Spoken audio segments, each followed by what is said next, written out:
सरपंच संतोष देशमुख यांच्या हत्या प्रकरणाविरोधामध्ये सर्वपक्षीय मूक मोर्चा जो आहे तो निघतो आणि या मोर्चासाठी स्वतः आमदार सुरेश धस हे त्यांच्या निवासस्थानावरून बीडच्या दिशेने रवाना होत आहेत। अण्णा, सर्वपक्षीय मोर्चा निघतोय, तुम्ही भाजपचे आमदार आहात, मोर्चामध्ये सहभागी होत आहे, काय मोर्चाची प्रमुख मागणी असणार आहे? काय मागणी घेऊन आज तुम्ही हा मोर्चा जिल्हाधिकारी कार्यालयापर्यंत नेताय?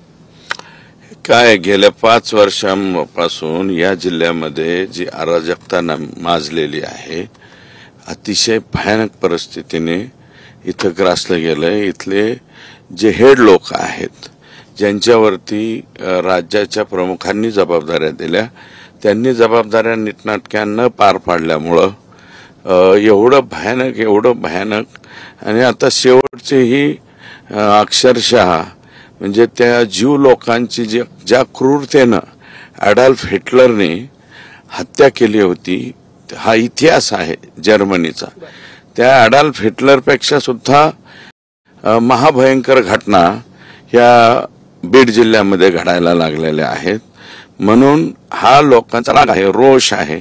ठीक आहे, लोक किती येतील काय येतील हा संशोधनाचा भाग आहे, परंतु लोक जे आहेत, जे जमतील ते त्वेषाने त्या ठिकाणी लोक जमणार आहेत आणि जी लोकांच्या मनातला राग आहे, रोष, तो व्यक्त होण्यासाठी लोक येतील आणि हा सर्वपक्षीय मोर्चा आहे। त्यामुळे या मोर्चाला भाजपाचे लोक राहतील, राष्ट्रवादी काँग्रेस दोन्ही पक्षाचे राहतील, शिवसेना दोन्ही पक्षाचे लोक राहतील, काँग्रेस पक्षाचे लोक राहतील आणि सर्व जाती धर्माचे म्हणजे मुस्लिम समाजाचे भी लोक येतील, वंजारी समाजाचे लोक येतील। हे काय वंजारी समाजाच्या लोकांनाही ही घटना पटलेली नाहीये आणि सगळे लोक हे रागावलेल्या त्वेषाने त्या ठिकाणी येतील। अण्णा, तुम्ही गेल्या अनेक दिवसांपासून मागणी करता की या प्रकरणामधला मास्टर माइंड जो आहे त्याला अटक करावी, का नक्की अटक होत नाही किंवा विलंब का लागतोय? तुम्ही नावं सांगितली, पोलीस यंत्रणेवरती दबाव आहे असं तुम्हाला वाटतं? पोलीस यंत्रणेवरती दबाव नाही, राज्याचे प्रमुखच गृह खात्याचे मालक म्हणजे गृह खात्याचे प्रमुख आहेत, सॉरी मालक शब्द घाला, मालक नाही, गृह खात्याचे ते प्रमुख आहेत आणि त्यांनी एका शब्दात सांगितलेलं की याच्यात मी कोणालाही सोडणार नाही आणि सगळ्या पॉझिटिव्ह स्टेप्स माननीय मुख्यमंत्र्यांनी घेतलेल्या आहेत।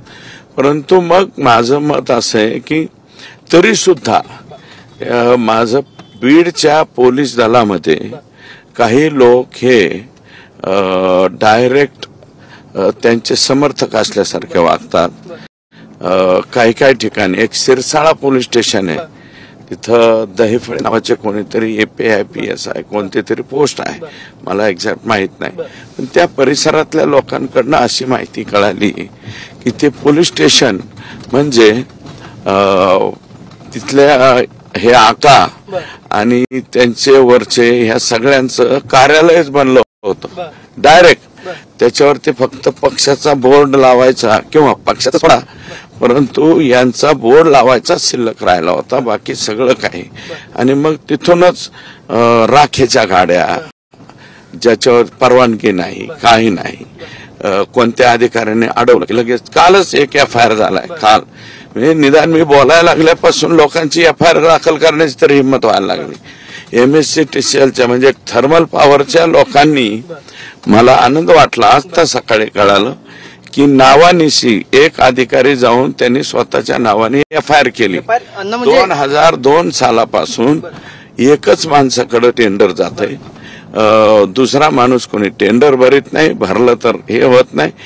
दररोजच्या 300 ते 500 गाड्या तिथनं जात आहेत, 300 ट्रक वाळूच्या जात आहेत, म्हणजे हायवा, हे असं सगळं चित्र। आणि या हायवा सर्वात जास्त सिरसाळा पॉकेट मधून सगळीकडे हे होतात, त्याला सर्वाला अभय हे कोण सन्माननीय दहीफळे आहेत यांचं त्या ठिकाणी होत। अण्णा, तुम्ही ही प्रकरण बाहेर आणताय, मात्र तुम्ही या प्रकरणामध्ये ज्या संबंधित मंत्र्यांचं नाव घेतलं जे तुमच्या जिल्ह्यातले आहेत, ते असं म्हणतात की तुम्ही ज्यांचा मास्टरमाइंड म्हणून उल्लेख केलेला होता ते तुमच्या सुद्धा जवळचे होते, मला राजकारणामधून उठवण्याचा प्रयत्न केला जातोय, कुणी असतील या प्रकरणामध्ये दोषी असतील त्यांना फाशीची शिक्षा द्या अशी खुद्द त्यांनी। बघा, जवळचे आहेत म्हणजे माझ्या जवळचे नाही, तुमच्या जवळचे आहेत। राजकारणात मित्र म्हणून आम्ही राहत होतो ना, मग आम्ही आमच्या मित्राला हे सांगितलं काय संतोष देशमुखचं हे करा म्हणून, मग तुम्ही तुमचे जवळचे आहेत, माझ्यात फार जवळचे आहेत म्हणतात, तर 2 मिनिटात का सरेंडर करेनात? सरेंडर करा. वाल्मिक, तुझ्यामुळं आज माझं फार वाटोळ होत चाललंय, तू जाऊन सरेंडर हो. अरे तुमच्यावर तर अजून 302 मध्ये घेतलेलं नाही ना तुम्हाला अजून. आतापर्यंत तुम्ही कोणत्या गुन्ह्यामध्ये आहात? आतापर्यंत तुम्ही खंडणीच्या गुन्ह्यात आहात. मग तुम्हाला ज्या अर्थी तुम्ही हजर होत नाही याचा अर्थ तुम्ही कोणत्या गुन्ह्यात आहात ते तुमचं तुम्ही समजून घ्या. आता जर कदाचित लवकरात लवकर या प्रकरणामध्ये कारवाई झाली नाही तर मग सुरेश धसांची पुढची भूमिका काय असेल? तुम्ही असं म्हणताय की आम्ही मुख्यमंत्र्यांकडे पाठपुरावा करतोय, मुख्यमंत्र्यांना सांगतोय, मग या प्रकरणामध्ये नक्की कुणाकडून वाचवलं जातंय किंवा कुणाचा अभय आहे? वाचवायला काय, सध्या धनंजय मुंडे साहेबच त्यांना वाचवतात ना, दुसरं कोण आहे? ते राज्याचे मंत्री आहेत. आता मला वाटतं एक खात्याचा चार्ज सुद्धा त्यांनी घेतला. मंत्री असल्यावर तिथले अजूनही खालची यंत्रणा यांना असं वाटतंय की बाबा उद्या हेच पालकमंत्री येतील, मग आपल्याला माहित असलं तरी ह्याला पकडायचं का नाही पकडायचं का, अशी भीती आणि दबाव, भीतीयुक्त दबाव अजूनही मला वाटतं बीडच्या खालच्या पोलीस यंत्रणेवरती आहे असं मला वाटतं. या प्रकरणामधले जे फरार आरोपी आहेत, म्हणजे 3 आरोपी फरार आहेत. अंजली दमनिया सुद्धा या प्रकरणावरती बोलतात. ते असं म्हणाले की 3 आरोपी जे फरार आहेत त्यांची हत्या झाली असण्याची शक्यता आहे. तुम्हाला सुद्धा संशय आहे?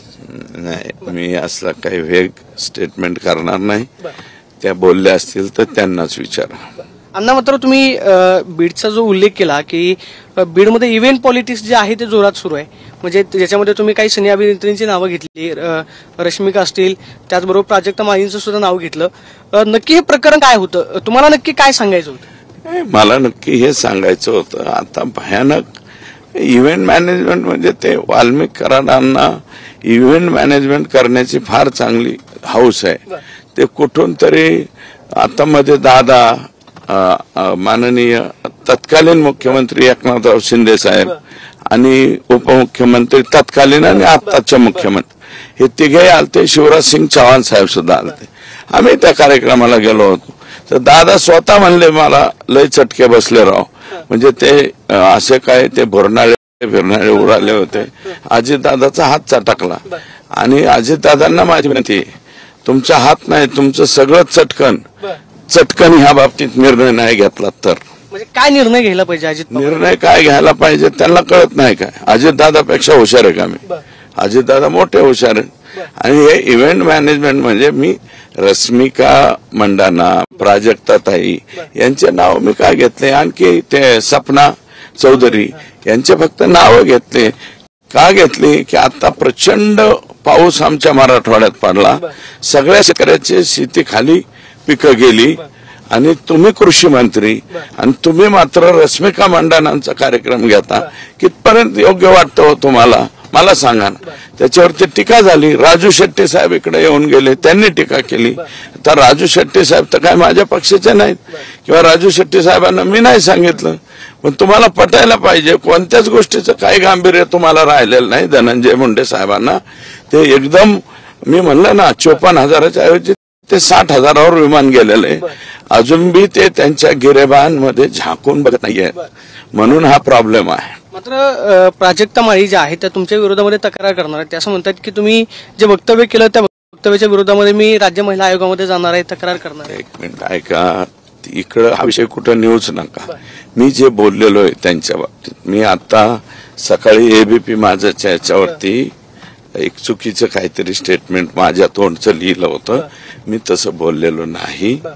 मी जे बोललेलो आहे ते सगळ्या मीडियाच्या पुढे अवमान होईल एखाद्या महिलेचा, कुणाचा अवमान होईल असं मी एक शब्दही बोललेलो नाही. याच्या उपर त्यांनी माझं बाईट परत बघावा. त्यात जर काही त्यांना अवमानकारक वाटलं तर मग नंतर त्यांनी महिला आयोगाकडे जावं ना. शेवटी डॉक्टर बाबासाहेब आंबेडकरांनी आपल्याला सगळ्याला स्वातंत्र्य दिलेलं आहे. याच्या उपरही प्राजक्ताताईंनी ठरवलं तर मग माझी काय अडचण नाही. मी त्यांचा महाराष्ट्राची हास्य जत्रा का काय प्रोग्राम आहे तो जरा आवडीनं पाहत असतो. त्यावेळेस मनात असं वाटतं की बाबा एक चांगली मराठी मुलगी ही वरती चालली, बरं वाटते. म्हणून बाकी काय नाही. आणि माझं स्पष्ट मत आहे, याच्या उपरही त्या जर गेल्या तर त्याला मी सामोरं जाईल, कारण माझी चूक नाहीये काही. बावनकुळे असं म्हणाले की जर सुरेश धसांच्या मनामध्ये काही शंका असेल तर त्यांनी ती शंका माझ्याकडे सांगा किंवा मग मुख्यमंत्र्यांना सांगा, मात्र जी वक्तव्य तुमच्याकडून होत आहे त्याच्यामुळे तपासामध्ये काय अडचण निर्माण व्हायला नको, असं बावनकुळे साहेब म्हणाले. माझे प्रदेश अध्यक्ष आहेत ते, मला रात्री त्यांचा 1:30 वाजता फोन येऊन गेलाय. मी सकाळपासून ट्राय करतोय, बोलेल मी त्यांच्याशी, परंतु मला मी चुकीचं काहीही तपासामध्ये अडथळे येतील किंवा काय असं कुठलंही कृत्य माझ्या हातून होऊ देणार नाही. मात्र मग पक्षाकडून काय तुम्हाला सांगण्यात आले का या प्रकरणामध्ये, की तुम्ही जी भूमिका घेताय पक्षाकडून काय सांगितलं गेलं? अजिबात नाही. पक्षाचे नेते, राज्याचे नेते, आमच्या म्हणजे सदनाचे नेते, मुख्यमंत्री महोदय आहेत. माझं बोलण्याचं जर त्यांना काही आडवं वाटलं असतं तर त्यांनी मला थांब म्हणले असते. ते जर मला थांब म्हणले असते तर मी थांबलो असतो, परंतु त्यांचा पूर्ण पाठिंबा मला आहे. कारण ही घटना जी आहे ही घटना राजकारणाचा विषय नाही. कृपया तुम्ही इकडं तिकडं ढकलायचा प्रयत्न करू नका. सगळ्यात जास्त फोकस संतोषची ज्या पद्धतीने हत्या केली अशी परत कोणाची हिंमत होता कामा नये. हे सुद्धा मीडियाचं काम आहे. तुम्ही मध्ये आधी काही आणू नका. मी प्राजक्ता माळी नाही म्हणलो, प्राजक्ता ताई म्हणलेलं आहे. अण्णा, मात्र घटनेला एवढे दिवस होत आहेत, मास्टर माइंड अजूनही सापडत नाहीत, फरार होत आहेत, त्यांचं लोकेशन भेटत नाही, की मग कुणाचा काय याच्यामध्ये काय हस्तक्षेप आहे? हस्तक्षेप कोणाचा वाटत नाही. एकच व्यक्ती सोडता, आकाश सोडता मला हस्तक्षेप काही दिसत नाही. त्यांनाच माझं आकांनाच माझी विनंती की आता लय पटांगण वाढत चाललंय, हे वाढवायचं नसलं तर तुम्हीच पटकन सांगा. आणि ते आका जे आहेत, छोटे आका, त्यांनी आदेश दिला की ते सरळ बिनभाड्याच्या खोलीत जाऊन बसतील, हे मला गॅरंटी. म्हणजे या प्रकरणामध्ये त्यांचा हात आहे ही तुमची जी पहिल्यापासूनची भूमिका आहे? नाही, एक हात आहे असं मी म्हणलेलं नाही. तुम्ही नो आपण माझ्या तोंडी काही वधून बिधून घेऊ नका. मी एवढा कच्च्या गुरुचाच याला नाहीये. तुमचं जेवढं वय असेल तेवढं माझं आता संसदीय कामकाजाचं वय झालंय. तुम्ही असं छटकन काहीतरी प्रश्न विचारून मला काही अडकवू बिडकवू नका कशात. मी असं वक्तव्य अजून केलेलं नाही. फक्त एक आहे की खालचे आका जे आहेत, ज्या अर्थी आका अटक होत नाहीत त्या अर्थी आकालाच गॅरंटी दिसते की मी संतोष देशमुखच्या प्रकरणातला आरोपी आहे. हे आकांनाच वाटायला लागले असं मला वाटतं. ज्या अर्थी ते सगळं संशयाचं जाळं उभं राहिलंय किंवा मग फरार जाळं कशाचं? अरे बाबा, ह्याच्या पूर्वी त्या कंपनीचा मालक जे आहे तो नेला होता. O2च्या कंपनीचे लोक उचलून नेलेत, अगोदर रिन्यू पॉवरचे नेलेत, असेच धमकवलेत. चूप बैठवणे तो कान काटूंगा, बंदुकी लावायच्या, बारकाल्या पोहणं, हे छेसर चाळे लय झालेत ना. ज्या वेळेस पासून हे मध्ये सगळं थांबलं होतं, अजित दादा आमच्या बरोबर आले की त्याच्या दुसऱ्या दिवसापासून यांनी हा कार्यक्रम सुरू केला मोठ्या प्रमाणात चालू केला. आणि इतका भयानक चालू केला की त्याची परिणिती संतोषच्या दुर्दैवी अंतापर्यंत आली. मात्र आता तुम्ही मग मुख्यमंत्र्यांना काय सांगणार? तुमच्या पक्षाचे प्रमुख आहेत, राज्याचे आता ते प्रमुख मुख्यमंत्री म्हणून पदावरती काम करतायत, गृहमंत्री म्हणून काम करतायत. या प्रकरणामध्ये मग भूमिका काय असेल? आता राज्यामध्ये युतीचं सरकार आहे, अजित पवार तुमच्या सोबत आहेत, अजित पवारांच्याच पक्षातल्या मंत्र्यावरती तुमचा आरोप आहे. मग हे सगळं समन्वय जो आहे तो युतीमध्ये कसा साधला जाणार? या प्रकरणाचा काय फटका बसेल? हे बघा, आमचे मुख्यमंत्री हे पहिल्यापासून या बाबतीमध्ये पॉझिटिव्ह आहेत. राज्याच्या मुख्यमंत्र्यांनी याची आयजी लेवलच्या अधिकाऱ्याच्या मार्फत मीच मागणी केली, SIT स्थापन केली, मदत जाहीर करा, कारण आजपर्यंत कोणाच्या कुठल्या प्रकरणात मदत दिली. सरकारी वकील अमुक जामिनाला नेमला. त्याच्यानंतर मोका अंतर्गत ह्याच्यावरती कारवाई झाली पाहिजे. मोका लावला आणि त्यातला राहिलेला एक आरोपी उचलला. ठीक आहे, हे कुठपर्यंत पळून पडणार नाही. पोलीस आहे, पोलीस पाताळात गेला तरी उचलून आणतात, याची गॅरंटी आम्हाला पोलिसांवरती. आमचं पोलीस दल हे अतिशय प्रभावी आहे. फक्त एक आहे की बीड जिल्ह्यातल्या, त्याची नंतर चौकशी करा म्हणणार आहे मी, बीड जिल्ह्यामध्ये पोलीस दलामध्ये असे काही महाभाग आहेत की जे सरकारचा पगार घेत आहेत आणि हे जे आरोपी आहेत यांना मदत करणारे सुद्धा काही लोक आहेत. काही म्हणजे त्यांची तक्रार करणार का तुम्ही? होणार ना. त्याच्या बॉडीगार्डला माहित नाही का? बॉडीगार्ड होता ना, जो बॉडीगार्ड होता त्या बॉडीगार्डनीच अरेस्ट करायचे पाहिजे होते ना. किंवा बॉडीगार्डनी वाल्मिकांना आता पळून जाणार आहे याचं कोणाला सांगायला पाहिजे होतं? हे काय राजकीय पलायन आहे का? माग जसं झालं तसं हे राजकीय पलायन नाही. खून केलाय, इतका भयानक खून झालाय आणि त्याच्यामध्ये दुसऱ्या दिवशी गुन्हा दाखल झालाय. त्यावेळेस त्यांच्या बरोबर जो PI होता किंवा ते स्टन म्हणजे बंदूकधारी गनधारी बॉडीगार्डचं संरक्षण आहे ना, त्या संरक्षणवाल्या पोलिसांनी पटकन म्हणजे त्यांनी तेवढी लॉयल्टी सरकारला, सदरक्षण आहे, खलनिग्रहण आहे, सरकारकडे जेवढी त्यांनी आत्मीयता दाखवायला पाहिजे त्याच्याऐवजी सुद्धा आहे की त्यांनी वाल्मिकांना दाखवली. मग आतापर्यंत त्याच्यावर कारवाई व्हायला पाहिजे ना. बॉडीगार्ड वरती सुद्धा कारवाई व्हायलाच पाहिजे. उद्या मला कोणी बॉडीगार्ड दिला, मी एखादा खून केला आणि मी म्हणेन बॉडीगार्ड तुम जरा इधर रुको, मैं जरा भाग जाता, असं जमतं का? ओके. शेवटचा प्रश्न, आजच्या मोर्चाची दखल जी आहे ती खरं तर या सगळ्या प्रकरणावरती किती प्रकाश टाकेल? म्हणजे की आजचा सर्वपक्षीय मोर्चा आहे, म्हणजे कुठल्या एका पक्षाचा पदाधिकारी तर सगळ्याच पक्षाचे पदाधिकारी याच्यामध्ये सहभागी होत आहेत. मग आजच्या मोर्चानंतर काय एक वेगळे चित्र बीड जिल्ह्यामध्ये पाहायला मिळालं? मोर्चानंतरचं चित्र वगैरे जाऊ द्या. मोर्चा हा स्वतः लोक त्यांच्या मनाने येणार आहेत आणि मनाने येऊन कार्यक्रम जो आहे तो होऊन जाईल.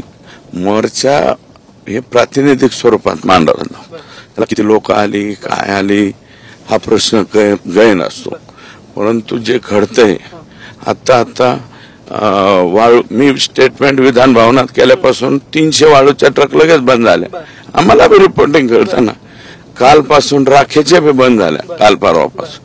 म्हणजे हा जो नंगा नाच तिथे चाललेला होता ना परळीमध्ये, तर तो पूर्णपणे बंद आता व्हायला सुरुवात झाली.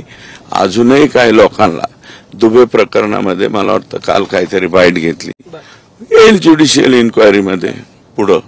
आत्ताच काय बोलायचं. आणि काही लोक ज्यांच्यावरती अन्याय झालाय, ज्यांनी शहर सोडले, ते येतील ना पुढे हळूहळू गुन्हा दाखल. अहो 2दा आता सांगितलं मी माधव जाधवांना तुम्ही जाऊन गुन्हा दाखल करा. अजूनही बिचारा जाण्याची हिंमत व्हायना, पण जाईल 1-2 दिवसात जाईल असं वाटतं. सुरेश दस या प्रकरणात काय मागे हटणार नाही? अजिबात नाही. मी या मारेकऱ्यांचा शेवटचा म्हणतोय, मी इथला निकाल नाही म्हणत. सेशन नाही, हायकोर्ट नाही, हायकोर्टाच्या नंतर सुप्रीम कोर्ट आणि सुप्रीम कोर्टाच्या नंतर परत एकदा माफीनामा असतो राष्ट्रपतीचा माफीनामा आणि त्याच्यानंतरचा एंड इथपर्यंत आम्ही याचा पाठपुरावा करू. आपण पाहतोय की आज जो बीडमध्ये मोर्चा निघतोय तो सर्वपक्षीय आहे. मात्र या प्रकरणामध्ये सुरेश दस म्हणून मी मागे हटणार नाही. शेवटच्या घटकापर्यंत आम्ही या प्रकरणामध्ये प्रयत्न करत राहू अशी प्रतिक्रिया आमदार सुरेश दसांनी दिल्याचं पाहायला मिळतं आणि ते बीडच्या मोर्चामध्ये सहभागी होत आहेत. कॅमेरा पर्सन तुषार नंदावेसून मी प्रदीप कापसे, TV9 मराठी, बीड.